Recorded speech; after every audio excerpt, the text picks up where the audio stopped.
Hello, recruiTECH. John Vlastelica here. I'm very excited to get to spend some time with you. We're going to talk about how to become a talent advisor and strategic partner to hiring managers. I've spent a good chunk of my career working with really interesting companies all over the world and have had this opportunity to do work that gets me into the depths of what hiring managers really want from us. And I get to observe corporate recruiters and corporate recruiting leaders really delivering on that talent advisor promise. So what I want to share with you today is some of the work that my team and I have put together after working with hundreds of organizations in about 20 countries, mostly doing training and consulting work. A lot of it focused on elevating the role of the recruiter from more of a traditional kind of recruiter, almost with an order taker mentality. You know, the hiring manager is always right, changing that to something more like a talent advisor. I spent about half my career on the corporate side.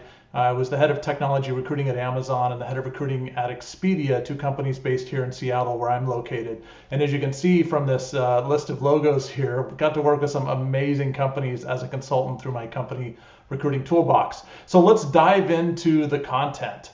One of the things I wanted to start with was just a general setup, which is, what do hiring managers want most? When you think about hiring managers and you think about the recruiting process through their lens, I would argue it's not compliance, it's not consistency, it's probably not even cost savings. What most hiring managers want from the recruiting process is speed and quality. And so one of the opportunities we have, of course, is we need to leverage our skills as talent advisors to help them get what they want, not just be that order taker, but find ways to deliver speed and quality. Now, I only have 20 minutes today. I'm not going to be able to share, everything that's in our traditional talent advisor training with you, and I'm not going to be able to dig into speed and quality in a lot of detail, but I want to make sure this is practical for you. I am going to focus on speed today. And I believe speed is the love language of hiring managers. And what do I mean by that? I mean by that, my Croatian grandmother, her love language was food. That's how she showed love. That's how she received love. That was her language to show us that she loved, her grandchildren, me and my sister. But speed is the love language of hiring managers. And it turns out you need speed to get quality. These are very connected ideas. You can't have a slow process and expect to close world-class talent. World-class talent has a lot of options, So we're going to talk about three big things today. We're going to talk about how do we engage hiring managers. So specifically, what are some things we can do to get hiring managers more involved in the process, to see recruiting as kind of part of their day job? How do we work with unrealistic hiring managers to get them a little more realistic, which is a big challenge for a lot of us? And then how do we influence the profiles and process? How do we get hiring managers to really understand that they have a critical role to play in getting what they want, which is speed? So let's start off by talking about engagement. And I'll tell you, for years, I'm always seeking ways to get more leverage. How do I get this hiring manager to do something that is really in their own best interest? But a lot of times I was framing it around what I needed. I was framing it around, please do this new process, please respond faster, please do all these things. I would set up, service level agreements. I would talk about how critical it is that the hiring manager and I were, a strong partnership. And that's all good. I mean, that's fine. But honestly, if you're trying to influence someone, you need to show how what you're asking them to do impacts what they care about most. And so one of the ways to do that is to reframe the conversation from, hey, please do this because you and I will be a better partner. Please do this because we'll be able to get what we want out of our process. And instead, frame it around the fact that top talent actually demands engaged hiring managers. You're not doing this just as a favor for me in recruiting. I would love it if that was one of the reasons, but that's not the primary reason. The primary reason you're doing this is because top talent goes to the most engaged hiring leaders. If you want to get the best of the best, they expect a hiring manager who's very involved in the recruiting process. They are a magnet for talent because they are so engaged, they lean in. They see recruiting as part of their day job. They don't see it as this favor that lives out here that they're doing for me, John, the recruiter. They see it as part of their day job. And then this is really harsh to say, but the leftovers, the talent that's not very good, those go to the hiring managers that are passive, that complain. My recruiter sucks. I'm not seeing enough resumes.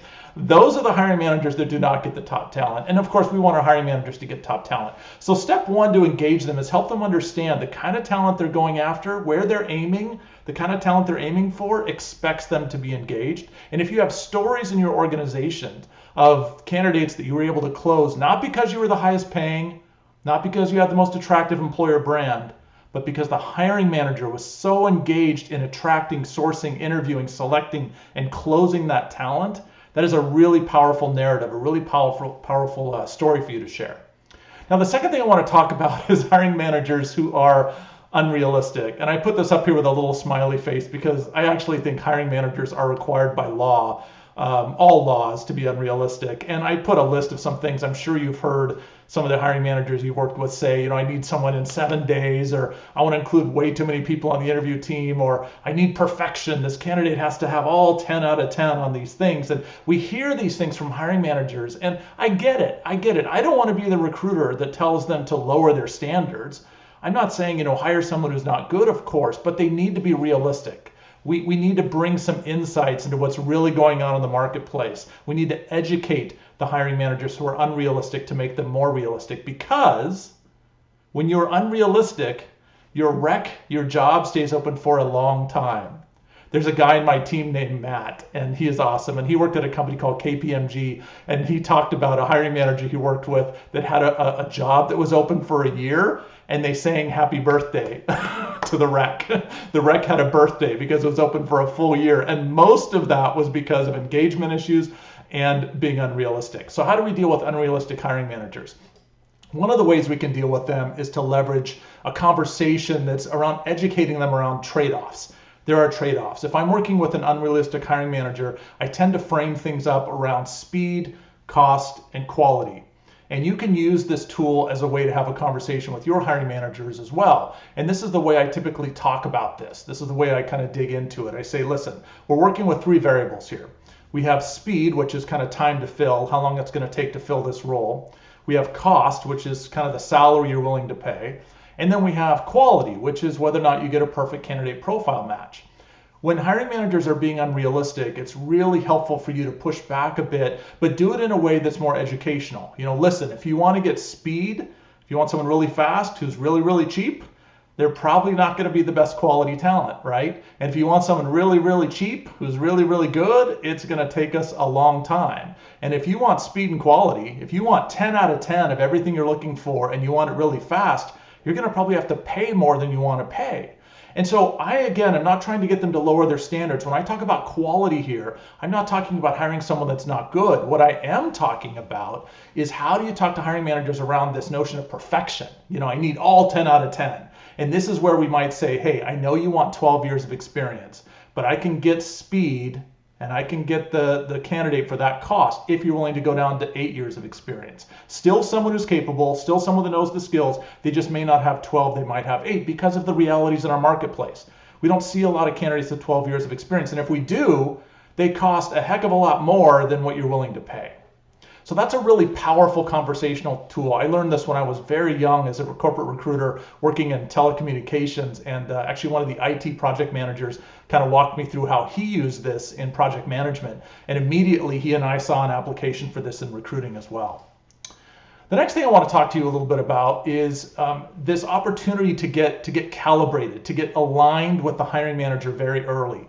One of the biggest problems I see in recruiting is misalignment. In fact, I have this saying, misalignment is the root of all evil in recruiting. Misalignment is the root of all evil. And so we have an opportunity to make sure that we are very calibrated, very aligned, very in sync. We're on the same page with the hiring manager around what she's looking for. And I wanted to share with you a little bit of a way of thinking about this, a framework of thinking about the impact of this. And I want to use as an example, a car manufacturing company. So imagine that a manufacturing company is, imagine you're working inside the manufacturing plant, and a car is going down the manufacturing line, and someone notices a problem with the braking system. If you fix that problem while it's on the line, before it leaves the plant, before it gets out into the world, that costs you 1. But if you don't catch it there and it gets out to the car dealerships, it's going to cost you 10x more to deal with that braking problem, because now you're going to figure out how to repair all of those things, and maybe bring them back to the factory. Whatever you have to do, it's going to cost a lot. And if those cars leave the dealership and make it into consumers, if you and I are buying these cars with a braking problem, the cost is 10x more than that. It's 100 more than if you would have dealt with it when it's in the factory, because now they're all distributed out into the world. There's bad press. There's maybe scary accidents happening because of this braking system. The same thing, although not life and death oriented, but the same thing kind of applies in recruitment as well. If I don't get aligned with a hiring manager very, very early in the process, I run the risk of having a bunch of time invested in sourcing, a bunch of candidates presented, candidates coming on site, candidates making it to the final interview that were not what she and I were looking for. We were not aligned. And so one of the opportunities I have is to get aligned very early. And in that first kickoff strategy meeting, if you can bring some calibration profiles, some LinkedIn profiles, some resumes, CVs of people, not necessarily that are available, but just to kind of help the hiring manager critique some real life candidates and talk about what she likes or doesn't like in a particular candidate, that speeds up this kind of new metric I've created called time to alignment. It speeds up the time between when you and I as the hiring manager are aligned. The second place to get really aligned, of course, is to participate in candidate feedback discussions. So if a hiring manager or you are leading a conversation after an interviewing day, and you've got 3 candidates that came in on a Thursday, and late in the day Thursday you're talking about the pros and cons of each candidate, this is a really good time for you to be there, to listen. Hopefully more than just listening, you're facilitating, but to listen, because this is often where you learn the most about the job, because you're learning about it in the context of real candidates, not a job description. Your job descriptions are bad. I promise you they're bad, because everyone's job descriptions are bad. They do not really capture the work and the requirements effectively. So this is a great place to go to get that information. I want to highlight the third thing, which is really focusing on process and getting managers more engaged in the process. And one of the kind of most valuable skills you can develop as a recruiter, especially if you want to be a talent advisor, is to be really good at influencing. And one of the keys to influencing is this concept of framing. How do you frame something up so that it matters to the person you're trying to influence? You're not just pushing a process. You're not just, hi, I'm here from HR. Here's our new process you have to follow. I'm going to send out an email and tell you this new step by step by step. So when you're selling it, when you're really trying to sell someone on an idea, you have to be able to frame it around what they care about. And so what do hiring managers care most about? Well, we've talked about it in this context, speed. And so if I am talking to a hiring manager about speed, if I could be the recruiter that could actually help my hiring managers go faster, oh my gosh, I am winning.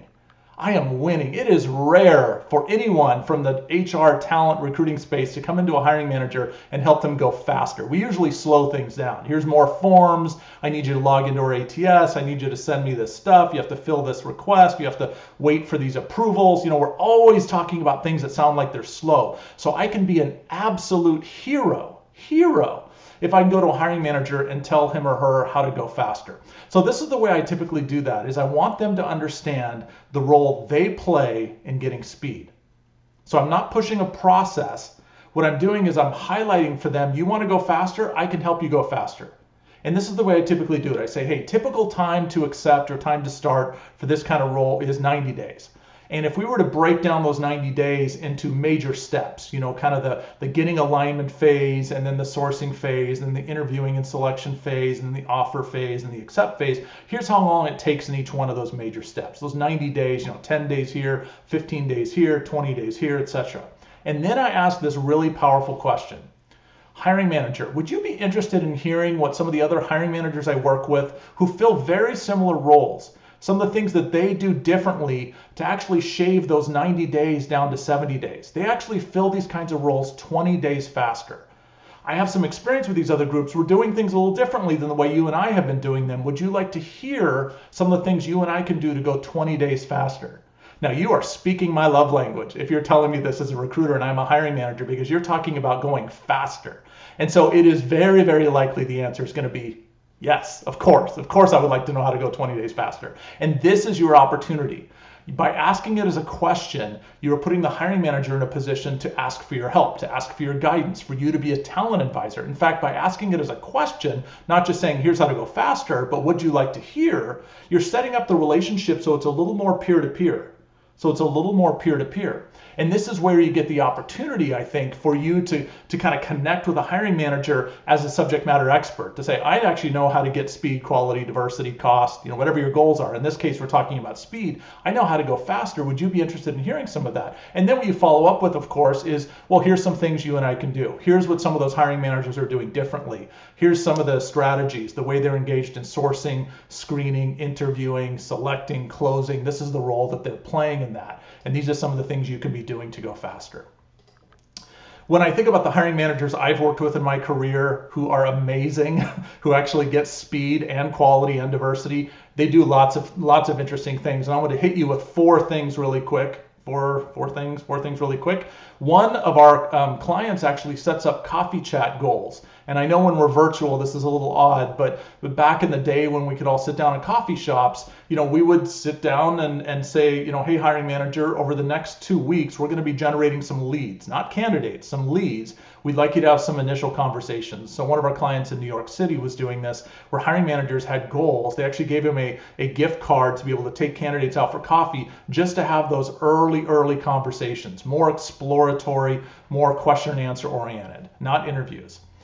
Some of our clients, and I did this when I was at Amazon, have sourcing sprints where you sit down with hiring managers who need to fill 7 key roles really soon, and everyone sits down, laptops open, and you do real-time sourcing with the hiring managers, doing some of the reach out as well. LinkedIn in-mails from hiring managers tend to get a much higher response rate than recruiters, so being able to show hiring managers how they can play a role in attracting talent. And then having preset interview days where you're making same-day decisions. So when you're at that kickoff meeting and you're talking to the hiring manager about speed, one of the biggest slowdowns in the whole process is just calendar availability. Is having hiring managers and their interviewers available to interview. So setting up preset interview days. Every Tuesday and Friday we do interviews in the mornings, something like that, so you can schedule candidates quickly, hiring managers are available, and then set up a same-day decision-making process. Those are some examples of things you can do. I really want us to be recruiters, not just process managers. I really want us to be talent advisors, not just taking the order from the hiring manager, but bringing value, giving suggestions on things they can do to get what they want. And I want us to see the hiring managers as our partners, not just as our customers. The customer is not always right. There are many hiring managers who need our guidance, who need you to step up and to play a bigger role. I want to thank you for your time. I have a few things to tell you about. One, if you'd like to get a copy of the slide deck, you can download it from recruitingtoolbox.com/recruittech. It's the URL at the top of the page there. I'd love to connect with you on LinkedIn. And if you're interested in some additional tools, some more best practices, some videos, some podcasts, some guides you can use, including our Talent Advisor Diagnostic and our Hiring Manager Maturity Model, you can access all of those on talentadvisor.com. Thank you much for your time. It was a pleasure getting the opportunity to chat with you. Have a great rest of your conference.